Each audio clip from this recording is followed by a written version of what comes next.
Bem-vindo ao podcast Estrangeiros e Peregrinos. A mensagem de hoje será apresentada por Dennis Allen. Você já assumiu o papel de fiador ou talvez já pediu para alguém assinar como fiador em alguma transação da sua parte?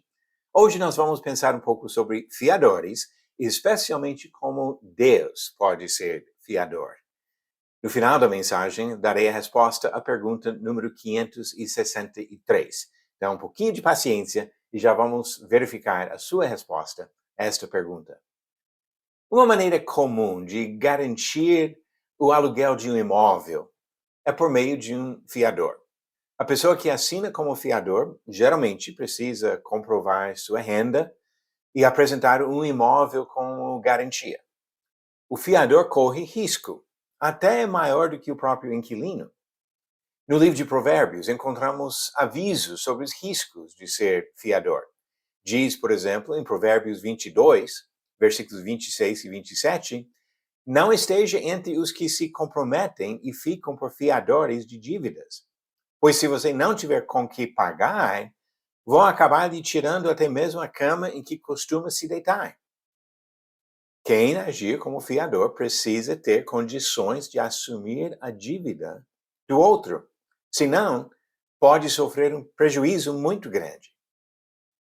Locadores pedem a garantia de um fiador por não terem certeza das condições ou da honestidade dos locatários. O autor de Provérbios disse que nunca deve assumir esse tipo de compromisso se não tiver condições de cobrir a obrigação do outro. A mesma palavra aparece em outro contexto bíblico, parte de um apelo de um servo do Senhor que sofria opressão por causa das mentiras dos outros. Ele implorou ao Senhor, em Salmo 119, começando em verso 121. Tenho praticado juízo e justiça. Não me entregues aos meus opressores. Sei fiador do teu servo para o bem. Não permitas que os soberbos me oprimam. O autor desse salmo pediu para Deus ser seu fiador. Que figura fascinante! Deus é capaz de pagar a dívida que nós não podemos quitar. As Escrituras mostram claramente que a dívida do pecado é algo além das condições de qualquer ser humano. Em Mateus 18, Jesus ilustrou esse fato por uma parábola de um servo, uma pessoa física, com uma obrigação bem maior do que a dívida nacional do Brasil.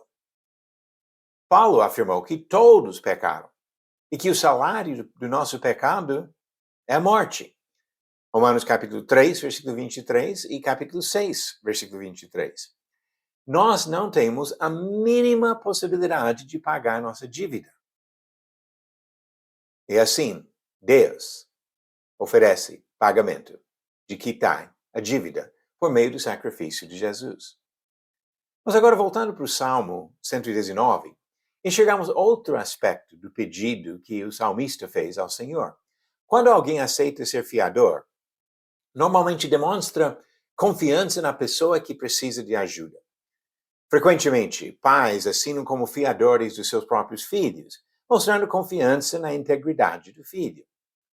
Nesse salmo, o autor se revela como vítima de calúnias e pede para Deus afirmar sua confiança nele. Ele queria que Deus mostrasse sua inocência para calar a boca das pessoas que falavam mentiras. Apesar de sua confiança no Senhor, o salmista admitiu que a resposta de Deus estava demorando. Pediu que o Senhor entrasse em ação para trazer a justiça. Versos 123 e 126 do mesmo Salmo 119. E o que descobrimos aqui é que Deus pode até ser fiador. Ele pode demonstrar a nossa integridade, mas ele vai fazer isso no tempo dele e não no nosso tempo. Isso exige de nós, mesmo quando sofremos calúnias, a paciência de esperar para o Senhor agir. Ele pode ser fiador, mas no tempo dele. Agora vamos lá para as perguntas do dia. A pergunta 563. Qual dos apóstolos disse que Jesus é nosso advogado junto ao Pai? Alternativas: A. Paulo, B. Pedro, C. João ou D. Mateus? A resposta certa foi João que falou isso. Escreveu em 1 João capítulo 2, versículo 1. Meus filhinhos, escrevo-lhes estas coisas para que vocês não pequem. Mas se alguém pecar, temos advogado junto ao Pai, Jesus Cristo, o justo. Que conforto de saber que Jesus age buscando nosso perdão quando pecamos contra o Senhor. E a pergunta 564. Quem foi morto por tocar na Arca da Aliança?